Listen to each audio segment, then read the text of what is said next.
ये कहानी एक ऐसी लड़की के ऊपर आधारित है जो पूरी दुनिया में सिर्फ अकेली बची थी क्योंकि रेडिएशन फैलने की वजह से सभी लोग मर चुके थे। पर इसी बीच उसकी मुलाकात एक ऐसे आदमी से होती है जो उस रेडिएशन से बचने वाला आखिरी इंसान था। अब इसके बाद उन दोनों के बीच में आगे क्या क्या होता है ये हम आज की इस एक्सप्लेनेशन में देखने वाले हैं। आज मैं जिस फिल्म को एक्सप्लेन करने वाला हूँ उसका नाम है Z for Zaccaria और ये फिल्म 2015 में रिलीज हुई थी। मूवी शुरू होती है और हम देखते हैं कि पूरी दुनिया में किसी तरह का रेडिएशन फैल चुका है जिसके कारण दुनिया के ऑलमोस्ट सभी लोग मर चुके हैं। इसी बीच हम एना नाम की एक लड़की को देखते हैं जो कि शहर से कुछ सामान लेकर अपने घर की तरफ जा रही थी। एना ने अपने पूरे शरीर को कवर करके रखा था ताकि उस पर रेडिएशन का असर ना हो। यहाँ हम देखते हैं कि एन पहाड़ों में अकेली रहती है और यहाँ पर अभी तक रेडिएशन नहीं फैला है जिस वजह से वो अभी भी जिंदा थी। फिर घर आने पर एन अपने आप को अच्छे से साफ करती है क्योंकि अगर रेडिएशन का एक छोटा सा भी हिस्सा उसकी बॉडी पर रहा तो उसकी जान जा सकती है। एन यहाँ पर बहुत टाइम से अकेली रह रही थी और वो अक्सर जरूरी सामान लेने के लिए शहर जाया करती थी। फिर एक दिन जब वो अपने कुत्ते के साथ कहीं जा रही होती है तभी उसे वहाँ पर एक आदमी दिखाई देता है जो अपनी वैन को खींचता हुआ कहीं जा रहा था। उस आदमी का नाम लूमिस होता है और उसने रेडिएशन से बचने के लिए एक सूट पहना हुआ था। फिर लूमिस जब उस सूट को उतारता है तो उसे बहुत ज्यादा अच्छा लगता है क्योंकि उसे अब एक ऐसी जगह मिल गई थी जहाँ पर रेडिएशन अभी तक फैला नहीं था। इसके बाद लूमिस एक झरने में जाकर नहाने लगता है पर तभी वहाँ पर एन आ जाती है और वो तुरंत लूमिस को बाहर निकलने के लिए बोलती है क्योंकि उस पानी में रेडिएशन फैला हुआ था। अब लूमिस को जैसे ही इसके बारे में पता चलता है तो वो तुरंत बाहर आ जाता है पर तब तक लूमिस इन्फेक्टेड हो चुका था और उसे उल्टियां होना शुरू हो जाती हैं। अब लूमिस बहुत ही मुश्किल से अपनी वैन के पास आता है और एक इंजेक्शन लगाने की कोशिश करता है पर अब क्योंकि उसकी हालत बहुत ज्यादा खराब हो चुकी थी इसलिए वो उस इंजेक्शन को लगा नहीं पा रहा था। फिर लूमिस एन को उसे इंजेक्शन लगाने के लिए बोलता है और एन उसे इंजेक्शन लगा देती है। अब क्योंकि लूमिस काफी ज्यादा बीमार हो चुका था इसलिए एन उसे अपने घर ले आती है और उसकी देखभाल करने लगती है। एन गॉड से प्रार्थना भी करती है कि लूमिस को कुछ ना हो क्योंकि वो यहाँ पर बहुत टाइम से अकेली रह रही थी और अब वो फिर से अकेली नहीं होना चाहती थी। अब इसके कुछ दिनों बाद लूमिस की कंडीशन बेटर होने लगती है और फिर एक दिन जब वो दोनों आपस में बातें कर रहे होते हैं तभी लूमिस एना को बताता है कि ये जगह पूरी तरह पहाड़ों से घिरी हुई है इसलिए यहाँ पर अभी तक रेडिएशन नहीं पहुंचा। अब ये सुनकर एना उसे बोलती है कि ये जगह गॉड ने हमारे लिए बनाई है ताकि हम यहाँ पर जिंदा रह सकें। एन लूमिस को ये भी बताती है कि उसके फादर और भाई बाकी बचे हुए जिंदा लोगों को ढूंढने गए थे पर आज तक वो वापस नहीं आए।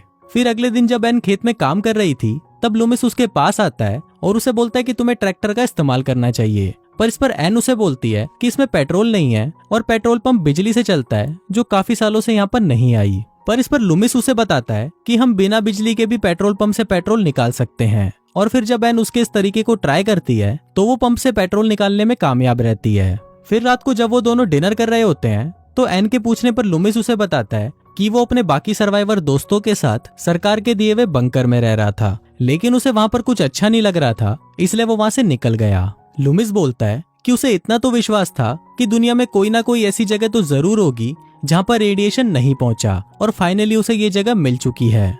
फिर अगले दिन मछलियां पकड़ते हुए एन लूमिस को बताती है कि हमारा जनरेटर खराब हो चुका है और उससे फ्रीजर चलना बंद हो गया है जिस वजह से उसे खाना स्टोर करने में काफी दिक्कत हो रही है। फिर जब लूमिस को पता चलता है कि एन के पास जनरेटर है तो वो उसे ठीक करने की कोशिश करने लगता है पर बहुत कोशिशों के बाद भी लूमिस उसे ठीक नहीं कर पाता। पर तभी उसे एक आइडिया आता है और वो एन को बोलता है कि हम झरने के पानी की मदद से बिजली पैदा कर सकते हैं पर इसके लिए उनको एक लकड़ी के बड़े पहिए की जरूरत पड़ेगी। फिर पहिया बनाने के लिए लूमिस चर्च को तोड़ने का डिसाइड करता है पर एन उसे मना कर देती है क्योंकि ये चर्च उसके परिवार की आखिरी निशानी थी और इसे उसके फादर ने बनाया था। अब लूमिस भी एन की बात मान लेता है और वो चर्च को नहीं तोड़ता। फिर उसी रात लूमिस बहुत ज्यादा शराब पी लेता है और वो एन के साथ जबरदस्ती करने की कोशिश करता है पर एन को ये सब बिल्कुल भी अच्छा नहीं लगता इसलिए वो वहाँ से भाग जाती है। फिर अगले दिन उठने पर लूमिस को अपनी गलती का एहसास होता है इसलिए वो एन के पास जाकर उससे कल रात की हरकत के लिए माफी मांगता है। इसके बाद जब एन चर्च में पियानो बजा रही थी तभी उसे खिड़की पर किसी आदमी की परछाई दिखाई देती है जिसको देखकर एन को लगता है कि शायद ये लूमिस होगा। पर जब एन उससे इस बारे में पूछती है तो लूमिस उसे मना कर देता है और बोलता है कि मुझे नहीं पता कि वो कौन है। फिर उसी रात एन तैयार होकर घर पर लूमिस के साथ कैंडल लाइट डिनर करती है और डिनर के बाद जब एन लूमिस के करीब आने लगती है तो लूमिस उसे वहीं पर रोक देता है और बोलता है कि हमें जल्दबाजी नहीं करनी चाहिए और पहले एक दूसरे को जान लेना चाहिए जिस पर एन भी इसके लिए मान जाती है। फिर अगले दिन एन लूमिस के पास आती है और वो उसे चर्च तोड़कर पहिया बनाने के लिए हाँ बोल देती है पर इस बार लूमिस उसे मना कर देता है और बोलता है कि हम कोई दूसरा तरीका ढूंढ लेंगे। फिर कुछ देर बाद एन को सेलेब नाम का एक और आदमी मिलता है और वो उसे अपने घर ले आती है। पर लूमिस को सेलेब का यहाँ आना पसंद नहीं आता, इसलिए वो उसे यहाँ से जाने के लिए बोलता है। इसके बाद लूमिस जब सेलेब का रेडिएशन लेवल चेक करता है तब उसे पता चलता है कि सेलेब के अंदर थोड़ा बहुत रेडिएशन है, जिस वजह से लूमिस उसे बाहर ही रुकने के लिए बोलता है। पर ये सब एन को बिल्कुल भी अच्छा नहीं लगता, इसलिए वो लूमिस को बोलती है कि हमें उसे घर के अंदर ले लेना चाहिए क्योंकि वो पूरी रात बाहर नहीं रह पाएगा। अब लूमिस भी एन की बात मान लेता है और वो सेलेब को घर के अंदर बुला लेते हैं। फिर इसके बाद जब वो तीनों साथ में खाना खा रहे होते हैं तो लूमिस उनको अपनी एक कहानी बताता है कि एक बार जब वो पानी लेकर वापस अपनी वैन में आया तो वहाँ पर वो एक लड़के को देखता है जो रेडिएशन से तड़प रहा था। फिर वो लड़का लूमिस के हाथ में बंदूक देखकर लूमिस को उसे गोली मारने के लिए बोलता है, पर लूमिस ऐसा नहीं कर पाता और वो उसे वहीं छोड़कर वहाँ से चला जाता है। इसके बाद सेलेब भी अपनी कहानी सुनाता है और वो बताता है कि जब रेडिएशन फैलना शुरू हुआ तो वो अपने दोस्तों के साथ एक माइन में काम कर रहा था, पर रेडिएशन की वजह से वो लोग वहीं पर ही फंस गए।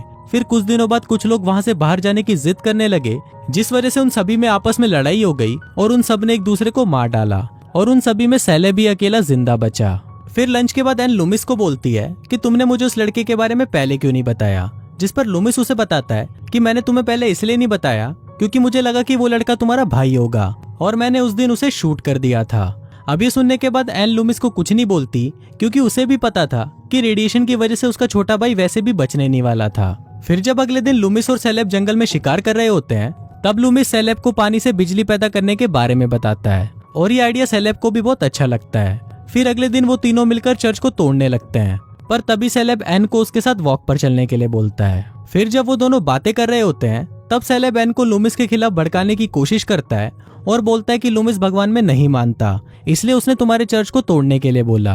पर इस पर एन उसे बोलती है कि भले ही लूमिस भगवान को नहीं मानता पर वो ये सब हमारी मदद करने के लिए कर रहा है। इसके बाद जब वो दोनों साथ में वापस आ रहे होते हैं तो लूमिस उन्हें वहां पर देख लेता है और उन्हें साथ देखकर लूमिस को बहुत जलन होने लगती है। फिर रात को लूमिस एन को बुलाकर बोलता है कि अगर तुम सेलेब को पसंद करने लगी हो तो मुझे इस बात से कोई भी प्रॉब्लम नहीं है और तुम दोनों एक साथ रह सकते हो। पर ये बात सुनकर एन को बहुत बुरा लगता है और वो गुस्से में वहां से चली जाती है। फिर अगले दिन से हम देखते हैं कि एन और लूमिस में बातें होना भी बहुत कम हो जाती हैं। दूसरी तरफ वो पहिया बनकर भी तैयार हो जाता है, इसलिए इस खुशी में वो तीनों रात को पार्टी करते हैं। पार्टी के बाद वो तीनों साथ में लेक पर नहाने भी जाते हैं, पर तभी लूमिस एन के पास आता है और वो उसे अपने दिल की बात बता देता है कि वो उसे पसंद करने लगा है। पर एन इस पर उसे कोई जवाब नहीं देती और वहाँ से चली जाती है। अब लूमिस बहुत ज्यादा नशे में था, इसलिए वो घर आते ही सो जाता है, पर वहीं पर एन को नींद नहीं आ रही होती क्योंकि उसे समझ नहीं आ रहा था कि वो सेलेब और लूमिस में से किसको चुने, क्योंकि अब वो उन दोनों को ही पसंद करती थी। अब इसी कंफ्यूजन में एन सेलेब के पास चली जाती है और वो दोनों साथ में पूरी रात एंजॉय करते हैं।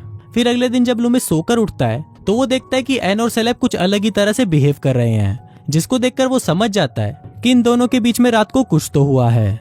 इसके बाद लूमिस और सेलेब पहिए को फिट करने के लिए झरने के पास जाते हैं और पहिया काम करना भी शुरू कर देता है। तभी सेलेब लूमिस का सूट पहनकर झरने में उतरकर काम कर रहा होता है और वहीं लूमिस एक केबल पकड़कर सेलेब को सपोर्ट कर रहा था। इसके बाद जब सेलेब काम खत्म करके ऊपर आ रहा होता है तभी उसका पैर फिसलता है और वो नीचे गिरने लगता है, पर तभी लूमिस उसकी सूट की केबल को पकड़कर उसे बचा लेता है। पर तभी लूमिस सोचता है कि अगर उसने सेलेब को यहाँ से नीचे फेंक दिया तो वो एन की जिंदगी से हमेशा के लिए चला जाएगा और ये सीन यहीं पर ही कट हो जाता है। इसके बाद जब लूमिस घर आता है तो एन उससे पिछली रात के लिए माफी मांगती है, पर इस पर लूमिस उसे बोलता है कि तुम्हें माफी मांगने की जरूरत नहीं है और सेलेब भी दूसरे शहर के लिए निकल चुका है।